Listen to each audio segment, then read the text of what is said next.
දරුවනේ 2026 අපි triple P special quiz number 13 එක තමයි 30 එකනේ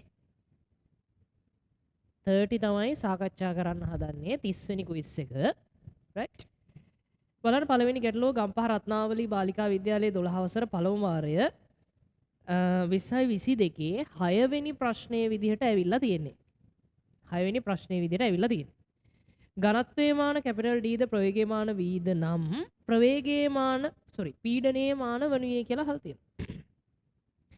එතකොට ළමයි අපිට පුළුවන් පීඩනයේ මානනේ අපෙන් අහන්නේ.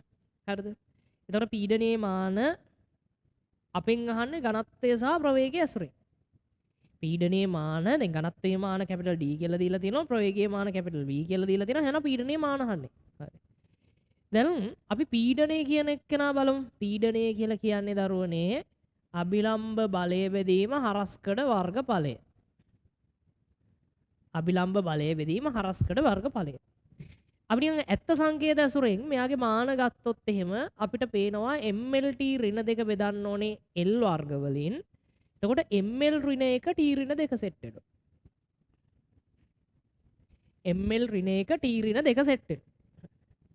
ඊළඟට අපි ඝනත්වයේ මාන ගත්තොත් එහෙම අපි ඩෙන්සිටි කියලා ගමු. ඝනත්වයේ මාන ගත්තොත් එහෙම ඝනත්වය කියලා කියන්නේ ස්කන්ධයේ බෙදීම පරිමාව. ඒතර යාගේ මාන වෙන්නේ ස්කන්ධයේ මාන බෙදීම පරිමාවේ මාන. ඒ කියන්නේ ml ඍණ 3. ml ඍණ 3. ඊට පස්සේ ප්‍රවේගයේ මාන ගත්තොත් එහෙම දරුවනේ ප්‍රවේගයේ මාන v කියලා කියන්නේ ප්‍රවේගයලුනේ. අපි දන්නවා ප්‍රවේගයමාන LT ඍණ 2යි. අතන දැන් මෙයා වෙනුවට තමයි අපිට V කියලා දීලා තියෙන්නේ. මෙයා වෙනුවට V කියලා අපිට දීලා තියෙනවා. ඊළඟට මෙයා වෙනුවට අපිට කැපිටල් D කියලා දීලා තියෙනවා. දැන් අපින් අහන්නේ මේ දෙන්න ඇසුරෙන් මෙයාව. ඒතර කාට හරි දරුවෙක්ට පුළුවන් නම් මෙන්න මෙයාවයි පාවිච්චි කරලා මෙයාව හදන්න යම්කිසි ක්‍රමයකට අන්න අපිට කැපිටල් D කියන එක්කෙනා එනවා. පැහැදිලිද? කැපිටල් D කියන එක්කෙනා එනවා. රයිට්. ඉතින් මේක කරන්න ලේසිම ක්‍රමය මොකක්ද දරුවනේ? රයිට්. මේක කරන්න ලේසිම ක්‍රමය මොකක්ද? හරි.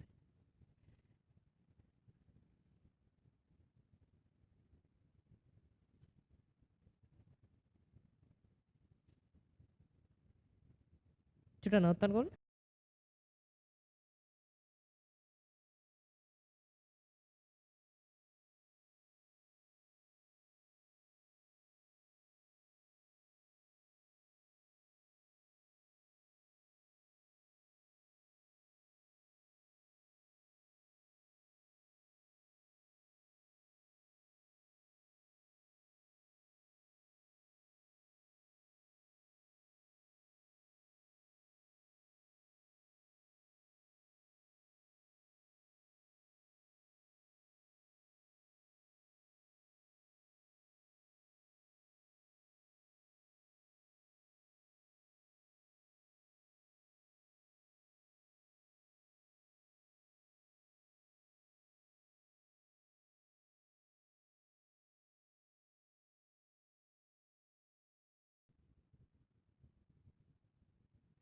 එතකොට අපි කරන්නේ දැන් මේකේ පීඩනයේ මානනේ අහන්න අපෙන්නේ. අපි පීඩනයේ මාන D සහ V ඇසුරෙන් ලියාගමු. අපි හිතමු D ගේ x එනවා කියලා. ඊළඟට I V ගේ y වෙන බලයෙන් මෙයා එනවා කියලා අපි හිතමු P. දැන් දෙපැත්තට අර ඇත්ත මාන ආදේශ කරමු ළමයි. P කියලා කියන්නේ ml ඍණ 1 T ඍණ 2. D කියලා කියන්නේ දරුවනේ ml ඍණ 3. එයාගේ x වෙනි බලය පාරක් v කියලා කියන්නේ LT ඍණ 2 ප්‍රවේගයනේ. එයාගේ y වෙනි බලය. ඉතින් අපිට එනවා මෙතන m L ඍණ 1 T ඍණ 2 m ගේ x වෙනි බලය L ගේ එනවා දරුවනේ මෙතනින් L ඍණ 3යි x ආයෙ දැන් මෙතනින් එනවා ly කියලානේ ධන y. ඊළඟට T ඍණ 2 මේ පැත්තේ දෙනවා මේ පැත්තේ T ඍණ 2යි y කියලා එනවා. ඉතින් මේ සෙට් එක සමාන කරන්න තියෙනවා. x කියලා කියන්නේ 1යි. ඍණ 1 කියලා කියන්නේ මෙයාගේ මාන ඍණ 3යි x ධන y. මෙයා 1යිනේ. එහෙනම් ඍණ 1 සමානයි ඍණ 3 ධනවයි y සමානයි 2යි.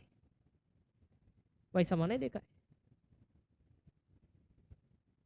හැබැයි එතකොට පොඩි ප්‍රශ්නයක් එනෝනේ. y සමානයි 2ක් කියලා આવොත් ප්‍රශ්නයක් එනෝනේ.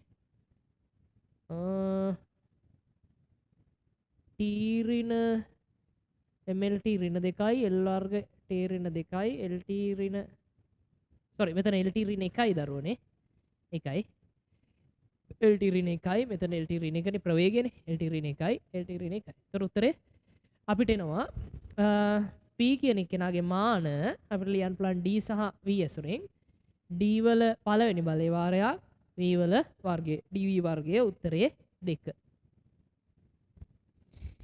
ඊළඟට දෙවනි ගැටලුව බලන්න. ගම්පහ රත්නාවලී බාලිකා විද්‍යාලයේ 12 වසර පළමු වාරයේ 2022 7 වෙනි ප්‍රශ්නය. ළමුන් දෙදෙනෙකු නියත ප්‍රවේග වලින් එකිනෙකා වෙතට දිවෙනවලු. ඔවුන් එකිනෙකා දකින සාපේක්ෂ ප්‍රවේග විශාලත්ව සමාන වෙනවලු. ඔවුන් එකිනෙකා දකින ගම්‍යතා විශාලත්වයන් සමාන වේ.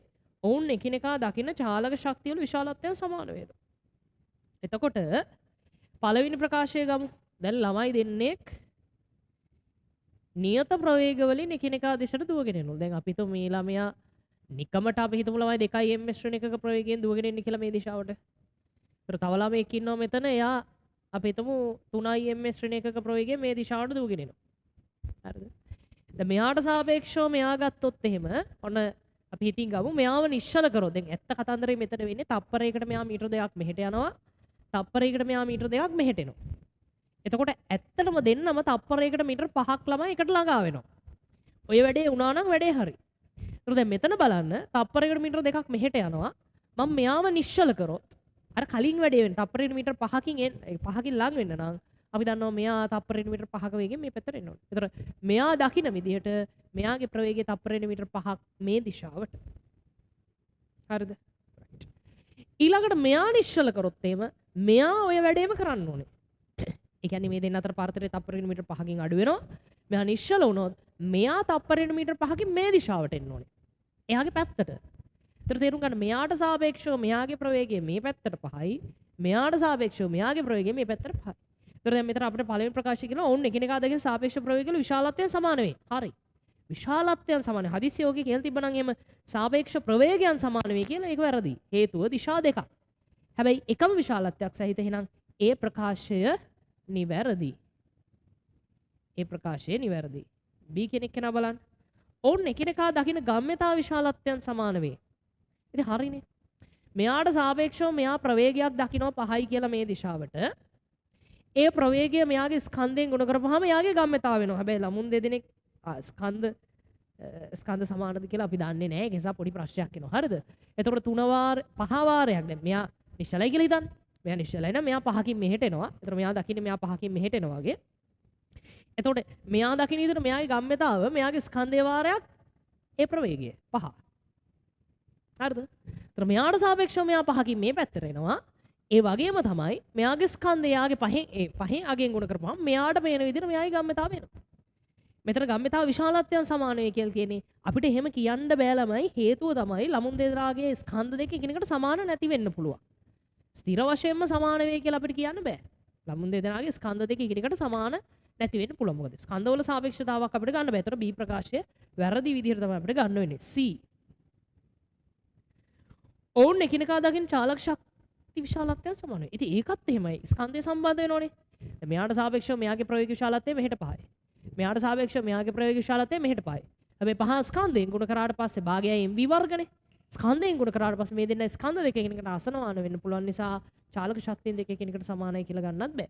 එතකොට උත්තරේ වෙන්න ඕනේ A පමණයි. ඒ කියන්නේ උත්තරේ 1. තුන්වෙනි එකට එන්න. තුන්වෙනි එකට තුන්වෙනි එකේ අපිට කියනවා දරුවනේ තුන්වෙනි එක ගම්පහ රත්නාවලී බාලිකා විද්‍යාලයේ 12 වසර පළමු වාරයේ 2022 13 වෙනි පරීක්ෂණයේ 13 වෙනි ප්‍රශ්නේ විදිහට අවිල්ලා තියෙනවා. බයිසිකලයකින් ඕලක්ෂයකින් නිශ්චලතාවයේ සිට 1 ms ශ්‍රේණ දෙකක නියත ත්වරණයකින් ගමන් ආරම්භා තප්පර දෙකකට පසු තවත් බයිසිකලයකින් එම ලක්ෂයේ සිට සිටම එම මාර්ගයේම නිශ්චලතාවයෙන් ගමන් අරබා 4 ms ශ්‍රේණි දෙකක නියත ත්වරණයකින් ගමන් කරයි. දෙවන බයිසිකලයේ පළමු බයිසිකලය පසු කර නුයේ ආරම්භක ලක්ෂ්‍යයේ සිට කොපමණ අපිට කියනවා බයිසිකලයක් තියනවලු. ඒ බයිසිකලය හරි මේ වගේ ලක්ෂයකින් පටන් අරගෙන නිශ්චලතාවයෙන් 1 ms ශ්‍රේණි දෙකකින් ඉස්සරහට යනවා. මේ t සමානයි 0 වෙනි කාලය කියලා හිතන්න. කාලය පටන් ගන්න වෙලාව. ඊට මෙයා නිශ්චලතාවයෙන් ගමන් ආරම්භන්නේ 0 ms ශ්‍රේණි එකේ. හරි. තවත් බයිසිකලයක් එම ලක්ෂයෙන්ම තප්පර දෙකකට පසු ගමන් අතර තප්පර දෙකකට පස්සේ අපිට පේන විදිහ අපි අඳ ගමු. මේ තියෙන t සමානයි දෙවෙනි තප්පරය. එතකොට පළවෙනි එක්කෙනා ටික දුරක් ගිහිල්ලා දරුවනේ. පළවෙනි එක්කෙනා ටික දුරක් ගිහිල්ලා. දැන් පළවෙනි එක්කෙනා මේ වගේ තැනක ඇති. අපි දන්නේ නැහැ කොච්චර දුරක් ගිහිල්ලාද කියලා. එතකොට මෙයා නිශ්චලතාවයෙන් ගමන් අවරපොඩවලු. මේ තියෙන අර පළවෙනි එක්කෙනා. පළවෙනි එක්කෙනා මේ ඉන්නේ දෙවෙනි එක්කෙනා. නිශ්චලතාවයෙන් ගමන් අවරමුළු. එයා 4 ms ශ්‍රේණි දෙකකනේ. මෙයාගේ ත්වරණය 1 ms ශ්‍රේණි දෙකයි. මෙයාගේ ත්වරණය 4 ms ශ්‍රේණි දෙකයි. 4 ms ශ්‍රේණි දෙකකින් ඉස්සරහට යන්න පටන් ගන්නවා. අපෙන් අහනවා දෙවන බයිසිකලයේ මගින් පළමු බයිසිකලයේ පසු කරන්නේ ආරම්භක ලක්ෂ්‍යයේ සිට කොපමණ දුරද? අපි හිතමු යම් කිසි කාලයක් ගත වුණාට පස්සේ අපි දන්නේ නැහැ ඒ කාලය t සමානයි t කියලා ගමු. t සමානයි අපි 2 දාන t කියලා ගමු. 2 දාන t. ඒ කියන්නේ මෙතනලා t කාලයක් ගත වෙලා තියෙනවා. එතකොට මේ බයිසිකල් දෙකව යම් කිසි දුරක් ගිහිල්ලා තියෙනවා. අපි හිතමු බයිසිකල් දෙක මේ වගේ තැනක තියෙනවා. දැන් ප්‍රවේග දන්නේ නැහැ. අවසන් මොහොතේ ප්‍රවේග මුකුත් දන්නේ නැහැ. දැන් අපි බයිසිකල් දෙකේ 1 2 කියලා දාගමු බයිසිකල් දෙක. මේ තියෙන පළවෙනි බයිසිකලේ. මේ තියෙන පළවෙනි බයිසිකලේ මේ තියෙන දෙවෙනි බයිසිකලේ. ඒතර මේ තියෙන පළවෙනි බයිසිකලේ මේ දෙවෙනි. දැන් මම කරනවා පළවෙනි බයිසිකලේට මෙතනලා මෙතෙන්ට සමීකරණයක් දානවා. ඒතර මම කියලා දීලා තියෙනවා සාමාන්‍යයෙන් ඔය ගැටලු වලදී චලිත සමීකරණ ගැටලු වලදී ගොඩක් වෙලාවට අර අවස්ථා දෙකකට සමීකරණ දාන්න වෙනකොට s සමානයි ut ධන භාගය it වර්ග තමයි දාන්නේ. සහ මේකේ අවසන් මොහොතේ ප්‍රයෝගික අපි දන්නේ නැහැ. ඒ නිසා අපිට ඒක තමයි දාන්න වෙන්නේ. එහෙනම් මම පළවෙනි බයිසිකලයට දානවා s සමානයි ut ධන භාගය at වර්ග s දුර එයා මෙතනලා මෙතෙන්ට ගිහිල්ලා තියෙනවා. අපි හිතමු මේ දුර s1 මේ දුර s2 කියලා. එතන මෙයා මෙතනලා මෙතෙන්ට ගිහිල්ලා තියෙනවනේ s1 ධන s2. s1 ධන s2 සමානයි ආරම්භක මොහොතේ ප්‍රවේගය බිඳුවයි භාගයේ වාරයක් ත්වරණ 1යි ගත වෙලා තියෙන කාලය 2 ධන t ගේ සම්පූර්ණ වර්ගය. මෙතනලා මෙතෙන්ටමනේ 2 ධන t ගේ සම්පූර්ණ වර්ගය. හරි.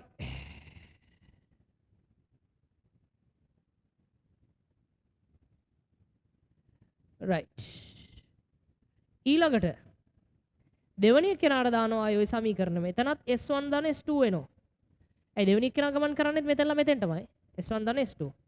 ඒතර ut බිඳුවයි භාගයයි a කියලා කියන්නේ 4යි. එයා ගමන් කරන්නේ සිම්පල් t කාලයක්. ඒතර සිම්පල් t ගේ වර්ගය. ඉතින් මේ දෙන්න සමාන ළමයි. ඒතර අපෙන් අහන්නේ ලක්ෂ්‍යයේ සිට කොපමණ දුර ගියද ඉස්සෙල්ලා ළමයි අපිට මෙතන සමාන කරලා ඉන්න ඕනේ. 1යි 2යි සමාන කරන්න. එතකොට භාගයයි ඔය ටික කැපිලා ගිහිල්ලා අපිට එනවා දරුවනේ 2 ධන t ගේ සම්පූර්ණ වර්ගය සමානයි. කියන්නේ මේ කොටස සමානයි. භාගයට භාගය කැපිලා 4යි t වර්ග. මේකේ වර්ගමූලය ගත්තාම 2 ධන t සමානයි 2යි t සමානයි තප්පර 2යි. දැන් t සමානයි තප්පර 2 මේ එකකට ආදේශ කරා. මෙයාට ආදේශ කරා. ඒතර මට එනවා s1 ධන s2. දෙවරක් 2 4යි 2යි දෙවරක් 4 8යි. ඒතර මීටර් 8ක් දුරකට පස්සේ තමයි අපිට හම්බෙන්නේ. කියන්නේ s1 ධන s2 කියලා කියන්නේ මීටර් 8යි. උත්තරේ දරුවනේ එන්න ඕනේ 3. තුන්වෙනි එක තමයි ආන්සර් එක. හතරවෙනි ගැටලුවට එන්න කොළඹ රාජකීය විද්‍යාලයේ 12 වසර පළමු වාරය කොළඹ රාජකීය විද්‍යාලය 12 වසර පළමු වාරය 2013 පස්වෙනි ප්‍රශ්නයේ විදියට ඇවිල්ලා තියෙන්නේ මොකක්ද? පස්වෙනි ප්‍රශ්නය. පස්වෙනි ප්‍රශ්නයේ විදියට ඇවිල්ලා තියෙන්නේ. බලන්න. බයිසිකලයකින් හතරනේ. රූපයේ දැක්වෙන බෝලයක විස්කම්භය මැනීමටගත් මයික්‍රෝමීටර් ස්ක්‍රූප් ආමානයක පරිමාණ පිහිටුම් වේ. එහි වෘත්තාකාර පරිමාණය සමාන කොටස් 50කට බෙදා ඇති අතර අන්තරාලය මිලිමීටර් 0.5ක් වේ. බෝලයේ විස්කම්භය සඳහා පාඨාංකය ඔතන ළමයි දෙක රූපයෙන් වෙන්න ඕනේ. දෙක රූපයෙන්ද මූලාංක දෝෂය සොයා ගැනීම සඳහා පාඨාංකය එක රූපයෙන්ද පෙන්වා ඇති විස්කම්භය මිනුමේ භාගික දෝෂය වෙනවා. පෙන්වලා තියෙන විස්කම්භ මිනුමේ භාගික දෝෂය. එතකොට ඉස්සෙල්ලා විස්කම්භය අපිට හොයා ගන්න වෙනවා. ඒතර විස්කම්භය හොයාගන්න දෙකේ රූපයේ පාඨාංකයෙන් අඩු කරන්න ඕනේ. දැන් දෙක රූපයේ පාඨාංකයෙන් අඩු කරන්න ඕනේ මූලාංක දෝෂයනේ. උතර තියෙන්නේ මොන මූලාංක දෝෂයක්ද? උතර තියෙන්නේ ඍණ මූලාංක දෝෂයක්. එකතු කරන්න වෙනවනේ. බලන්න. ඍණ මූලාංක දෝෂයක් තියෙන්නේ දරුවනේ. ඍණ මූලාංක දෝෂයක් තියෙන උතන. හරිද? ඒතර ඍණ මූලාංක දෝෂයක් නම් මූලාංක දෝෂය එකතු කරන්න වෙනවා. එහෙනම් පාඨාංකය ගමු දෙක රූපේ. ඒතර මම ඉස්සෙල්ලා දෙක රූපයෙන් පාඨාංකය ගන්නවා. දෙක රූපයෙන් පළවෙනි එක නා තමයි අපිට කුඩාම මිනුම හොයා ගන්න ඕනේ. ඒතර කුඩාම මිනුම ළමයි 0.5 බෙදීම් 50යි බලන්න. අන්තරාලයේ 0.5යි වට පරිමාණය 50යි. ඒතර 0.01යි. ඊළඟට අර රේඛීය පරිමාණයෙන් ගන්න පුළුවන් උපරිම වගේනේ. 0.1 2 දෙක කියන එක නා තමයි ගන්න පුළුවන් උපරිම වගේ. හරිද? දෙක කියන එක.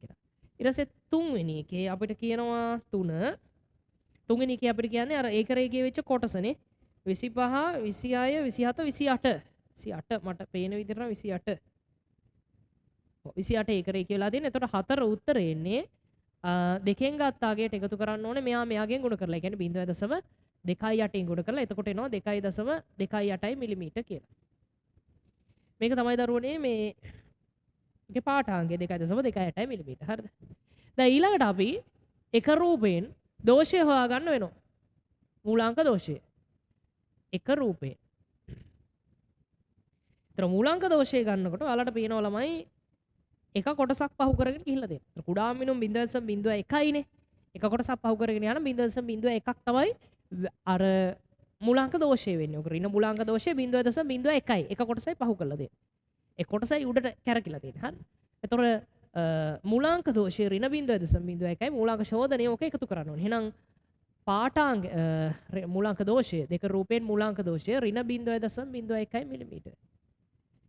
ඒතර අපිට ගන්න පුළුවන් එම නිසා මිනුම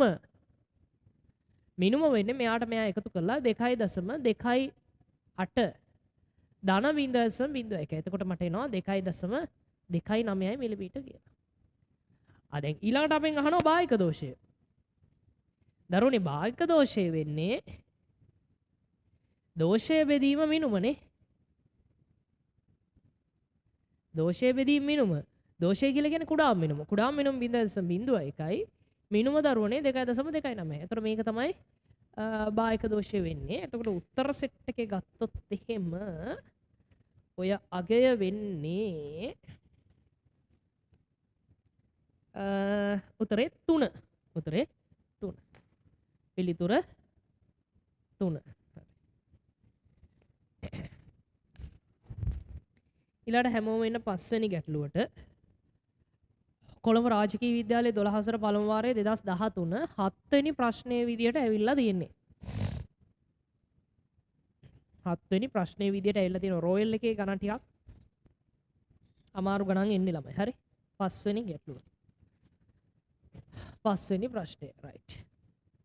තිරස් සුමට පොළොව මත ගමන් කරන p හා q අංශු දෙකක් ගැටීමට ලක්වේ. ගැටීමට පෙර ගම්‍යතාවල දිශාවන් 1 2 මගින්ද ගැටීමෙන් පසු ගම්‍යතාවල දිශාවන් 3 4 මගින්ද පහත රූපයේ දැක්වේ. ඒතර ගැටීමට පෙර දරුවනේ p කියන එක්කෙනා මේ දිශාවට මේක 1 එකක වේගයෙන් යනවා. q කියන එක්කෙනා දෙකක වේගයෙන් යනවා. දිශාවන් 1 2 මගින්ද ගැටුමෙන් පසු දිශාවල right නිකම්ම මේ දාලා තියෙන්නේ විශාලත්වයක් නෙමෙයි විශාලත්වයක් පෙන්වන්නේ ඊතල වලින් හරි. ඒතර මේ තියෙන්නේ p මේ තියෙන්නේ q. ඊපස්සේ ගැටුණාට පස්සේ p කියන එක්කෙනා මෙහෙට යනවලු 3ක වේගයෙන්. ගැටුණාට පස්සේ q කියන එක්කෙනා මෙහෙට යනවා 3ක වේගයෙන් නෙමෙයි 4. මේක p මේක q. කොහොම හරි කවන්නේ හරිද? අපි දන්නවා ගැටුමක් සිද්ධ වෙනකොට බාහිර අසමතුලිත බල ක්‍රියා නොකරන අවස්ථාවේදී ගැටුමක් සිද්ධ වෙනකොට පද්ධතියේ ගැටුමට පෙර ගම්‍යතාව පද්ධතියේ ගැටුමෙන් පසු ගම්‍යතාවට සමාන වෙනවා. මේ තියෙන්නේ ගැටුමට පෙර ගම්‍යතාව මේ තියෙන්නේ ගැටුමෙන් පසු ගම්‍යතාව. ඒතර පද්ධතියේ ගැටුමට පෙර ගම්‍යතාව පද්ධතියේ ගැටුමෙන් පසු ගම්‍යතාවට සමාන වෙනවා. එතකොට ළමයි දැන් ගම්‍යතාව කියන්නේ දෛශිකයක්නේ.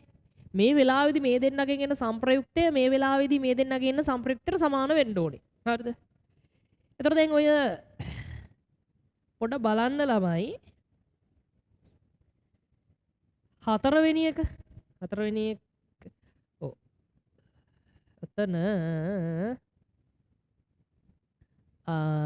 ඊළඟට දැන් පොඩ්ඩක් කල්පනා කරන්න දැන් මෙයාගේ මේ පැත්තට තියෙන දිශාවටමනේ මෙයා ඉන්නේ. එතකොට දැන් ගැටුමෙන් පස්සේ සම්ප්‍රයුක්ත ගම්මිතාව හදන්නේ දරුවනේ සම්ප්‍රයුක්ත ගම්මිතාව හදන්නේ මේ දෙන්න එකතු වෙලානේ. මේ දෙන්න සහ මේ දෙන්න එකතු වෙලා. එතකොට දැන් මේ ආරම්භයේ ගැටුමට පෙර තියෙන ගම්මිතාව මේ දිශාවට තියෙන ගම්මිතාවම ගැටුමෙන් පසු මේ දිශාවට තියෙන්න ඕනේ. ඒ කියන්නේ මෙයාගේ විශාලත්වයට සමානයි. දිශාව සමාන නිසා මෙයාගේ විශාලත්වයට සමාන විය යුතුයි. පැහැදිලිද? මෙයාගේ විශාලත්වයට සමාන වෙන්න ඕනේ. මොකද පෙර ගම්මිතාව පසු ගම්මිතාව සමානයි නම් සංරචක සමානයි. එතකොට දැන් අනිවාර්යයෙන්ම තේරුම් ගන්න Qට ආරම්භයේ තිබ්බ විශාලත්වය තමයි Pට අවසානයේ තියෙන්න ඕනේ. Pට ආරම්භයේ තිබ්බ ගම්මිතාව විශාලත්වය තමයි Qට අවසානයේ තියෙන්න ඕනේ. දැන් ඔහොම ගත්තාම ඔයාලට පේනවා පළවෙනි එකේ 4 තියෙනවා මෙහෙට. හතරවෙනි එක. ඒ කියන්නේ මෙයා. ඊළඟට 3 තියෙනවා මෙහෙට. ඒ කියන්නේ මෙයා. මෙයයි. රයිට්. මේ දෙන්නගේ සම්ප්‍රයුක්තය මෙහෙට සෙට් වෙනවා. නේ සමාන්තර රාශි නියමයේ දැම්මොත් එහෙම මෙතෙන්ට සෙට් වෙනවා. ඊළඟට 2 මෙහෙම තියෙනවා අපි දන්නවා ළමයි 3යි 2යි දිශා දෙක සමාන වෙන්න ඕනේ. එතකොට මේ දිශා දෙක සමාන ඒ වගේ මම කිව්වා මෙතන විශාලත්ව දෙක සමාන වෙනවා. ඒතර මේ දුරයි සමාන වෙන්න ඕනේ. මේ තියෙන 2. ඊළඟට 3 තියෙනවා සෝරි 1 තියෙනවා මෙහෙට. මේ දිශා දෙක සමාන වෙන්න ඕනේ. මේ ඒ වගේ විශාලත්ව දෙක සමාන වෙන්න ඕනේ. ඉතින් ඔය විදිහට බලන්න ඔයාලා තියෙන එකම උත්තරේ වෙන්නේ දරුවනේ පළවෙනි උත්තරේ. පළවෙනි උත්තරේ තමයි තියෙන එකම උත්තරේ වෙන්නේ. ඔගේ හතරවෙනි එකේ ළමයි එකට වැඩිය 4 දිග වැඩි බලන්න. ඒ අඳිනකොට එහෙට මෙහෙට පොඩ්ඩක් වෙලා තියෙනවා. දැන් 2යි 3යි 5 2යි 3යි ගත්තොත් එහෙම දිශා වෙනස්. 1යි 4යි දිශා දෙක සමාන වෙන්න බෑ. 1යි 4යි දිශා දෙක සමාන වෙන්න ඕනේ. 2යි 3යි දිශා දෙක සමාන වෙන්න ඕනේ. ඉතින් දිශා දෙක සමාන නැහැ. 1යි 4යි සමාන්තර නැහැ. 2යි 3යි සමාන්තර නැහැ. දෙවෙනි එකේ මං කියන්නේ. තුන්වෙනි එකෙත් එහෙම 1යි 4යි සමාන්තරත් නැහැ. 3යි 2යි සමාන්තරත් නැහැ. ඒතර මේ දෙකම ගන්න බෑ. පහ ගන්නත් බෑ ළමයි. පහ ගන්න බැරි. දැන් 4යි 1යි විශාලත්ව දෙක සමාන වෙන්න ඕනේ. 4යි 1යි විශාලත්ව දෙක සමාන නැහැ. බලන්න. හොඳට පේනවා රූපසර. දැන් උත්තරේ 1. රයිට්. උත්තරේ 1. ඊළඟට එන්න දරුවනේ 6 වෙනි ගැටලුවට සංගමිත්තා බාලිකා විද්‍යාලයේ 13 වසර අනාවරණ පරීක්ෂණ 2020 4 වෙනි ප්‍රශ්නයේ විදිහට තියෙන්නේ. බලන්න. 2020 4 වෙනි ප්‍රශ්නයේ විදිහට තියෙන්නේ මොකක්ද කියලා බලන්න.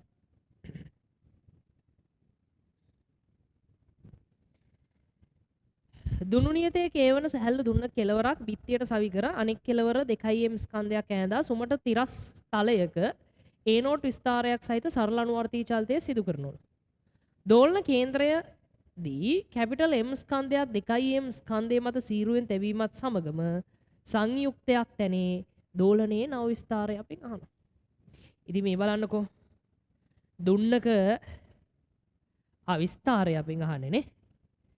විස්තාරය අපෙන් අහන්නේ රයිට්. විස්තාරය අපෙන් අහන්නේ කැපිටල් T නෙමෙයිනේ. විස්තාරය අපෙන් අහන්නේ එතකොට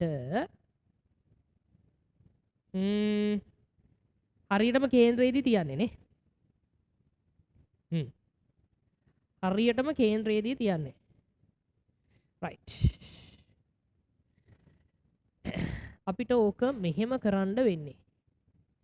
දැන් මේ තියෙන්නේ සරල අනුවර්තී චලිතයේ අවස්ථාව කියලා ඉතින් මේ තියෙන්නේ ওই වස්තුව. මෙතෙන්ලා මෙතෙන්ට එනවා. ඊළඟට මෙතෙන්ලා මෙතෙන්ට එනවා. හරිද? එතකොට මෙයා ළමයි මේක මැද පහු කරගෙන යනකොටම මෙයා කැපිටල් M ස්කන්ධයක්නේ. සෝරි 2m ස්කන්ධයක්නේ. කැපිටල් M කියලා එක්කෙනෙක් හරියට මෙයා මත තියනවලු. හරිද? රයිට්. පළවෙනි අවස්ථාවේ විස්තාරය A0 කියලා අපිට දීලා තියෙනවා. එතකොට අපි දන්නවා v සමානයි a ඔමෙගා. ඒ කියන්නේ මෙතනින් යන වේගය v නම් ඒ v ගන්න පුළුවන් විස්තාරය වාරයක් ඔමෙගාගේ. v සමානයි a ඔමෙගා. හරි. ඊළඟට බලන්න ඔන්න තේරුම් ගන්න කතන්දරේ. හරි.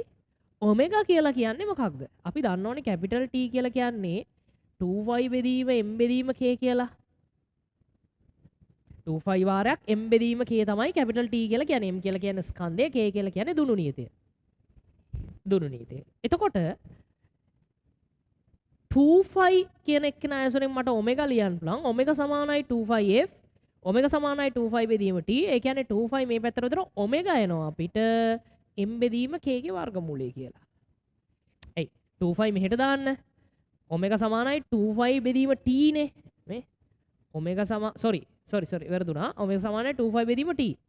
එතන මෙතන t මෙහෙට දාලා මෙයාව මෙහෙට දාන්න. හරි. එතන ඔමෙගා එනවා මේ දෙන්නයි අනිත් පැත්ත. k බෙදීම m ගේ වර්ගමූලය.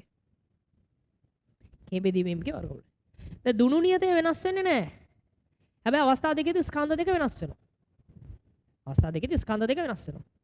එතන අපෙන් අහන්නේ v විස්තරේනේ. එතන පළවෙනි අවස්ථාවේ v වේගෙන් යනවා කියලා හිතුවොත් අපිට කියන්න පුළුවන් v සමානයි a0 කියලා තියෙන්නේ ඔමෙගා අපි ගමු k බෙදීම කැපිටල් m කියලා වර්ගමූලය. මේක පළවෙනි එක. හරිද? දෙවැනි එකේදී වේගය වෙනස් වෙයිද මෙතනින් යනකොට? ඔව් අනිවාර්යෙන් වෙනස් වෙනවා. හේතුව මේ වෙලාවේදී අපි දන්නවා දෝලන කේන්ද්‍රය මතදී බාහිර අසමතුලිත බලයක් වස්තුව මත ක්‍රියාත්මක වෙන්නේ නැත. ඒ වගේම තමයි මේ වස්තුව තියෙන වෙලාවේදී සීරුවෙන් තියෙන නිසාත් බාහිර අසමතුලිත බලයක් ක්‍රියාත්මක වෙන්නේ නැහැ. ඒතර පළවෙනි අවස්ථාවේ ගම්මිතාවයි දෙවෙනි අවස්ථාවේ ගම්මිතාවයි සමාන වෙන්න ඕනේ. පළවෙනි අවස්ථාවේ දැන් 2m කියලා ස්කන්ධයක් v වේගෙන් යන්නේ. එතකොට 2m වාරයක් v කියලා යයි ගම්මිතාව ලියන්න පුළුවන්. දෙවෙනි අවස්ථාවේ කියන්නේ සීරුවෙන් m තිබ්බට පස්සේ මේක 3im වෙනවා. එතකොට යන වේගය අපි හිතමු v1 කියලා. ඒතර 3im v1. එහෙනම් m ටෙම් කැපිලා ගිහලා මට එනවා v1 සමානයි 2v බෙදීම 3යි කියලා. v1 කියන එක යනවා 2v බෙදීම 3යි කියලා. මේ දෙවෙනි අවස්ථාවේදී වේගය. ඒතර දෙවෙනි අවස්ථාවට මට ආයේ v සමානයි a ඔමෙගා දාන්න පුළුවන්. ඒ වෙලාවේදී වේගය 2v බෙදීම 3යි. ඒ වෙලාවේදී මම දන්නේ නැහැ ළමයි විස්තරේ ඩෑෂ් කියලා හිතමු. ඒ වගේම k බෙදීම m. ඒ කියන්නේ ඔමෙගා කියලා කියන්නේ k බෙදීම m. m කියලා කියන්නේ දැන් sorry. පළවෙනි අවස්ථාවේ 2m නේ. ඒතර මෙයා 2m වෙනවා. 2m ඊළඟ අවස්ථාවේ 3m. ඔන්න ඔය දෙන්න අපිට විසඳන්න වෙනවා. මේක 2. ඔය දෙන්න අපිට විසඳන්න වෙනවා. ඉතින් අපිට පුළුවන් ළමයි v කෙනෙක් කෙනා වෙනකොට මෙතනින් දාන්න ආදේශයක්. එතකොට අපිට එනවා දෙවාරයක් 2 බෙදීම 3 වාරයක් v කියලා කියන්නේ a0 k බෙදීම 2m සමානයි a dash k බෙදීම 3m. k ට k කැපිලා යනවා. m ට m කැපිලා යනවා. a dash නේ අපිට ඕනේ. 3 මේ පැත්තට මූල 3 තියෙනවා. මේ පැත්තට ගත්තාම අපිට එනවා a dash සමානයි මූල 3 බෙදීම 2යි වර්ගමූල මේ a0 වාරයක් 2 බෙදීම 3යි. එතන මෙතන කැපිලා ගියාට පස්සේ මෙතන මූල දැන් 3 කියලා කියන්නේ ළමයි මූල 3 වාරයක් මූල 3. එතන මූල 3ට මූල 3 කැපිලා යනවා. 2 කියලා කියන්නේ මූල 2 වාරයක් මූල 2. මූල 2ට මූල 2 කැපිලා ගිහලා මූල 2 බෙදීම 3 වාරයක් a0 කියලා එනවා. එතන මෙතනින් උත්තරය අපිට එනවා මූල 2 වාරයක් a0 sorry මූල 2 බෙදීම 3 වාරයක් a0. හරි. එතකොට ඔය උත්තරේ තමයි පිළිතුර. ඔක එක උත්තරේ බල. එක. ආන්සර් එක එක. ආන්සර් එක එක. ඊළඟට සංගමිත්තා බාලිකා විද්‍යාලයේ 12 වසර තෙවන වාර පරීක්ෂණයේ 2022 දෙවන ප්‍රශ්නයේ විදිහට ඇවිල්ලා තියෙන්නේ. දෙවන ප්‍රශ්නයේ විදිහට ඇවිල්ලා තියෙන්නේ. බලන්න මොකක්ද ඇවිල්ලා තියෙන්නේ කියලා. 7 වෙනි ගැටලුව අපේ ක්විස් එකේ 7 වෙනි ගැටලුව. මයික්‍රෝමීටර් ස්කරූප ආමානයෙන් ගන්න ලබන මිනුමක බාහික දෝෂය 0.05කි. උපකරණයේ කුඩාම මිනුම 0.01 වේ නම් මිනුම වන්නේ පට්ටලේසි ළමයි. හරි. බාහික දෝෂය සමානයි අපි දන්නවා කුඩාම මිනුම් බෙදීම මිනුම. බාහික දෝෂය කියලා කියන්නේ 0.0 අපිට දීලා තියෙනවා 0.05යිලු. කුඩාම මිනුම් 0.01යිලු. අපෙන් අහන්නේ මිනුම. ඒතර මිනුම එනවා 0.01 බෙදීම 0.005යි. මේකේ උත්තරේ එනවා කීයද? 1 2 3 1 2 3 10 බෙදීම 1 2 3 5යි. මිලිමීටර් 2යි. උත්තරේ 3. පිළිතුර 3. ඊළඟට බලන්න සංගමිත්තා බාලිකා විද්‍යාලයේ 12 වසර තෙවන වාරයේ 2022 question number 3 තුන්වෙනි ප්‍රශ්නයේ විදිහට ඇවිල්ලා තියෙනවා බලන්න. නිසල දිය මත කිලෝග්‍රෑම් 240ක ස්කන්ධයක් සහ මීටර 20ක පාරුවක් එක් කෙලවරක ස්කන්ධය. right. 8 වෙනි ගැටලුව. මම කියලා දීලා තියෙනවා මේවා හදන ක්‍රම විවිධ. මම ඉතින් එක ක්‍රමයකට හදලා දෙන්න. හරි. කිලෝග්‍රෑම් 240ක ස්කන්ධය සහ දැන් පාරුවේ ස්කන්ධය 240යිද? ඔව් 240යි. අපි ස්කන්ධය ළමයි නිකන් වෘත්ත කේන්ද්‍රය දාගමු 240යි. හරිද? පාරුවේ දිග මීටර 20යි. පට ලේසි ගාන. පාරුවේ දිග මීටර 20යි. එක් කෙලවරක කිලෝග්‍රෑම් 60ක් බර කිවිඳි ඉන්නවලු. කිවිඳි කියන්නේ මෙයා කිලෝ 60යි. 60ක් බර කිවිඳි ඉන්නවලු. ඒ නියත ප්‍රවේගයෙන් දියගොස් අනෙක් කෙලවරේ ශනිකව නතර වෙන්නට මොහොතේදී පාරුවේ සිදු විස්ථාපනය සොයන්න. එතන ළමයි මේකේ අර මම කලින් කිව්වා වගේ බාහිර අසමතුලිත බලයක් ක්‍රියාත්මක වෙන්නේ නැති නිසා ගුරුත්ව කේන්ද්‍රය ස්කන්ධ කේන්ද්‍රය හැමතිස්සෙම එකම තැන තියෙන්න ඕනේ. දැන් මේ වෙලාවේදී ස්කන්ධ කේන්ද්‍රය තියෙන්න ඕනේ කොතනද කියලා බලමු. දැන් මේක මීටර 20යි සම්පූර්ණයි. එතකොට මෙතනලා මෙතන දිග මීටර 10යි. අනිවාර්යෙන් ඔයාලට පේනවා ගුරුත්ව කේන්ද්‍රය මෙන්න මේ වගේ පැත්තකට බර වෙලා තියෙන්න ඕනේ. මේ වගේ තැනක ගුරුත්ව කේන්ද්‍රය තියෙනවා කියලා හිතමු. මේක තැනක. එතකොට මේ දුරවල් දෙක අපිට හොයාගන්න පුළුවන් මෙහෙම. 200 දැන් අපි දන්නවා මේ ස්කන්ධ අතර අනුපාතයේ පරස්පරයට තමයි අපි මේ xy කියලා ගමු. x බෙදීම y සමාන වෙනවා. x බෙදීම y සමාන 60 බෙදීම 240ට. කියලා දීලා තියෙනවනේ 60 බෙදීම 240ට. එතකොට දැන් 6 වරක් 4යිනේ. ඒකේ තේරුම තමයි y සමානයි 4යි x කියන එක. ඒ වගේම ඉතින් x ධන y 10ට සමාන වෙනවනේ. x ධන y 10ට සමානයි. ඉතින් y වෙනුවට 4යි ඉස්සර 5යි x සමානයි 2ක් කියලා එනවා මීටර. එතකොට මේ දිග මීටර 2යි. මේ දෙක මීටර 8යි. මේ දිග මේක 2යි මේක 8යි. ඉතින් තේරුම් ගන්න දැන් කිවිඳි මේ පැත්තට ආවට පස්සේ මම ළමයි මේක මකනවා හරි. කිවිඳි මේ පැත්තට එනකොට ස්කන්ධ කේන්ද්‍රය මේ පැත්තට පයින්න ඕනේ. හැබැයි බාහිර අසමතුලිත බලයක් නැත්නම් ස්කන්ධ කේන්ද්‍රයට යන්න බෑ. ඒතර ස්කන්ධ කේන්ද්‍රය අවකාශයේ මෙන්න මෙතනම තියෙන්න ඕනේ. ස්කන්ධ කේන්ද්‍රයේ අවකාශය ඔතනම තියෙන්න ඕනේ. එහෙනම් කිවිඳි මේ පැත්තටනකොට පාරුව මේ පැත්තට තල්ලු වෙලා දැන් අපි දන්නවා අනිවාර්යෙන් මීට සමාන දුරකින් තමයි මෙතන හැදෙන්නේ ස්කන්ධ කේන්ද්‍රය. ඒතර ওই ස්කන්ධ කේන්ද්‍රය ඔතෙන්ට සෙට් වෙන්න මොකද වෙන්න ඕනේ? පාරුව දරුවනේ මේ පැත්තට තල්ලු වෙලා මේ ස්කන්ධ කේන්ද්‍රය ගේන්න ඕනේ මෙතෙන්ට. ස්කන්ධ කේන්ද්‍රය ඔතෙන්ට එනකොට සාමාන්‍යයෙන් පාරුව මෙන්න මේ හරියක් වගේ ඇවිල්ලා මෙන්න මෙහෙම සෙට් වෙනවා. මෙහෙම සෙට් වෙනවා. හරිද? පාරුව මේ වගේ තැනකට සෙට් වෙනවා. ඒතර පාරුවේ හරි මැද මෙතන. පාරුවේ හරි මැද මේ දුරට සමාන දුරකින් තියෙනවා. රයිට්. මෙතන මේ තියෙන්නේ 240. 240. කිවිඳි මේ පැත්තෙන් ඉන්නෝ දැන්. එයා 60යි. අර කලින් ස්කන්ධ කේන්ද්‍රය ඔතනම තියෙනවා. කලින් ස්කන්ධ කේන්ද්‍රය ඔතනම තියෙනවා. හරිද? දැන් බලන්න කතන්දරේ. දැන් මේක මීටර 2යි. එන්න ඕනේ මෙතෙන්ට. ස්කන්ධ කේන්ද්‍රය මෙතනලා මෙතෙන්ට එන්න ඕනේ. ඒතර මේක මීටර 2යි. මේක මීටර 2ක් වෙන්න ඕනේ. සම්මිතිකයිනේ. මේක මීටර 2යි. එතකොට දැන් පාරුව මෙතනලා මෙහෙට යනකොට මේ ස්කන්ධ කේන්ද්‍රය මෙතනලා මෙතෙන්ට ගෙන මීටර 4ක් ඉස්සරහට එන්න ඕනේ. එහෙනම් පාරුව සම්පූර්ණයෙන් මීටර 4ක් ඉස්සරහට ගිහලා. දැන් ස්කන්ධ කේන්ද්‍රයේ පිහිටන අවකාශයේ පිහිටන ස්ථානය තමයි වෙනස් වෙන්න බැරි. මේ වස්තුවේ පිහිටන ස්ථානය මෙතනලා මෙතෙන්ට එනවා. එතකොට අවකාශයේ ස්කන්ධ කේන්ද්‍රය ඔතනම තියාගන්න. කියන්නේ මේ රේඛාව මතම තියාගන්න. ස්කන්ධ කේන්ද්‍රය මෙතනලා මෙතෙන්ට ආවට ඒ ස්කන්ධ කේන්ද්‍රය ආයේ මේ පැත්තට ඇවිල්ලා එලා මෙතෙන්ට සෙට් වෙනවා. ඒතර ස්කන්ධ කේන්ද්‍රය මීටර 4ක් එන්න ඕනේ. එහෙනම් පාරුව ගමන් කර දුර මීටර 4යි උත්තරේ 2. උත්තරේ 2. උත්තරේ 2. ඊළඟට බලන්න සංගවිත්තා බාලිකා විද්‍යාලයේ 12 වසර තෙවන වාරය 2022 තුන්වෙනි ප්‍රශ්නය. බලන්න වැඩේ.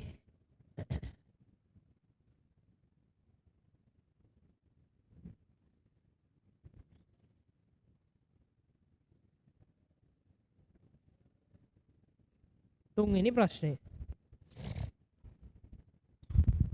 නිසල සෝරි ඒක හැදුවනේ. ඒකනේ හැදුවනේ සෝරි. බ්ලැක් හෝල් ක්වෙක්ෂන් එක චැලෙන්ජ් එක 9 9 දුන්නක් සමාන කොටස් 4කට වෙන්කොට එයින් 3ක් එකිනෙකට සම්බන්ධ කර නව දුන්නක් හා ඉතිරි කොටස තවත් දුන්නක් ලෙස සලකා දුනු දෙක සමාන විතතීන්ට ලක් කරයි.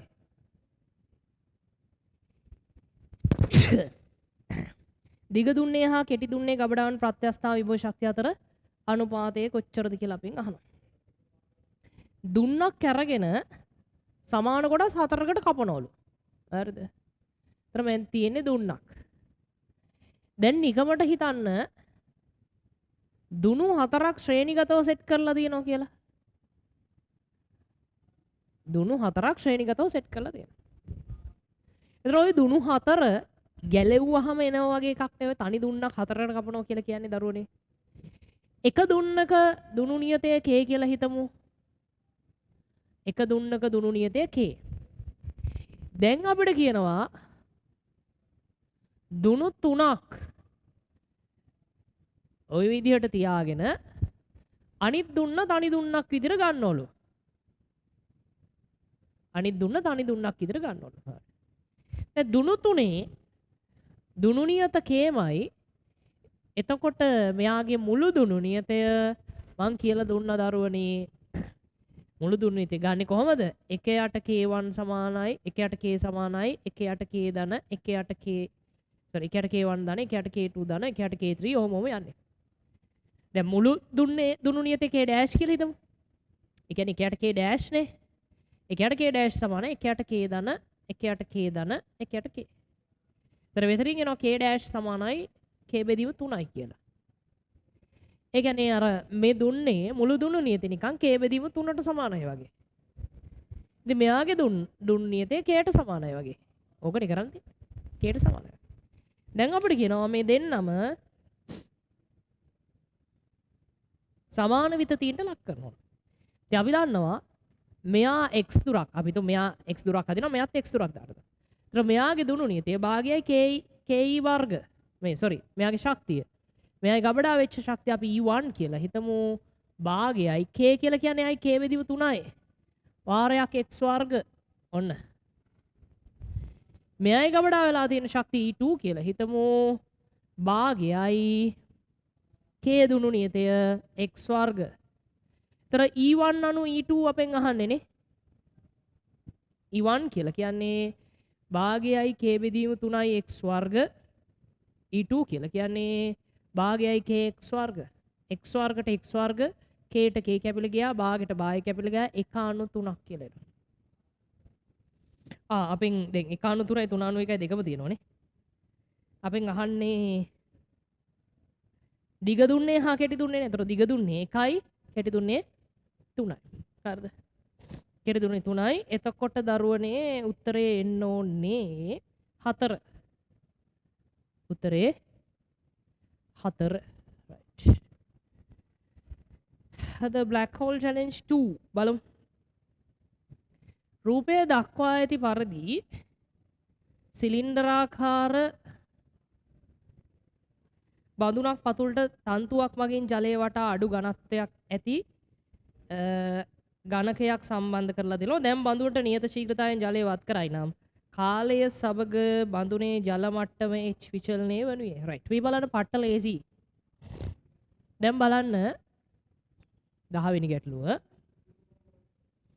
භාජනයේ තියෙනවා මේ විදිහට.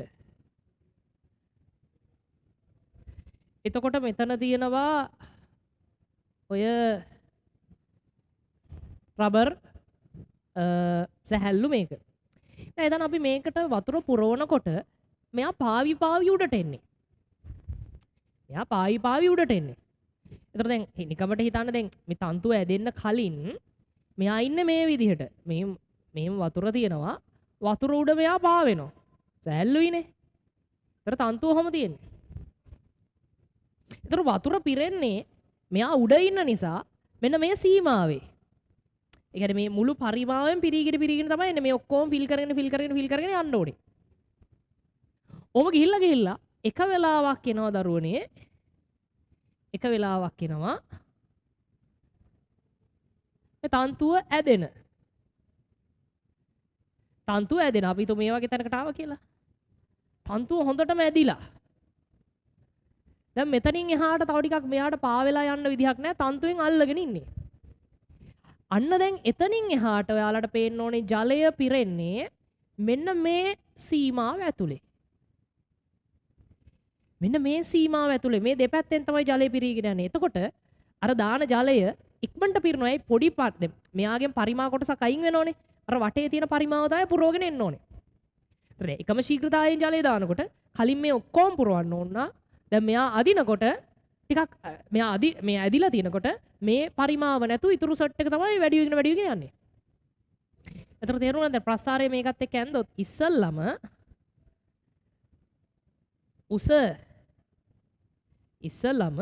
උස වැඩි වෙන ශීඝ්‍රතාවයට වැඩි ශීඝ්‍රතාවයෙන් තමයි දෙවෙනි කොටසේ වැඩි වෙන්න ඕනේ. වැඩියෙන් වැඩි වෙන්න ඕනේ. ඉක්මනට පිරීගෙන යනවා. උස වැඩි වෙනවා. හරිද? හරි. එතකොට දැන්ට ඔහොම තියෙන්නේ දෙකේ තියෙනවා අය හතරේ තියෙනවා. ඒතර ওই දෙකෙන් එකක් නෙවෙන්න ඕනේ. ඊළඟට දැන් පිරලා මෙතෙන්ට සෙට් වුණා කියලා හිතන්න. මෙතෙන්ට සෙට් වුණාම කලින් දැන් මේ ඉතුරු ටික දැන් මෙතෙන්ට සෙට් වුණා කියලා හිතන්න. ගානට මෙතෙන්ට සෙට් වුණා කියලා හිතන්න. දැන් ආයේ ඉතුරු ටික පිරෙන්න ඕනේ මේ ඔක්කොම පරිමාව. අර කලින් වගේම තමයි. එහෙනම් ආයෙත් මේ විදියට හැරෙන්න. ඒතර ওই විදියට තියෙන්නේ 4 ඔතන ආය ඊළඟ එකක් ඇවිල්ලා තින්නේ ඇයි කියන කාරණාව 4 වෙන්න ඕනේ තව එකක් උඩට ඇවිල්ලා තියෙනවනේ.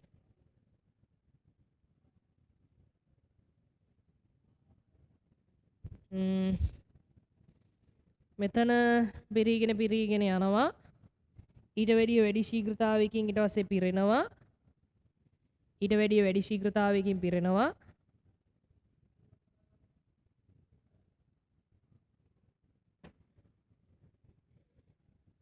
වද?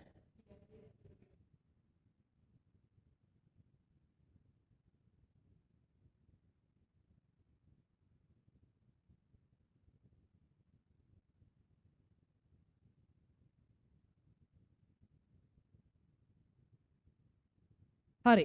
එතකොට උත්තර එන්න ඕනේ 4. මේකේ අර ඊළඟ කොටසට ඇවිල්ලා තියෙන්නේ ඒ කියන කාරණාව මම චුට්ටක් බලලා පස්සේ පැහැදිලි කරන්නම්. දැන් චුට්ටක් අදිසි.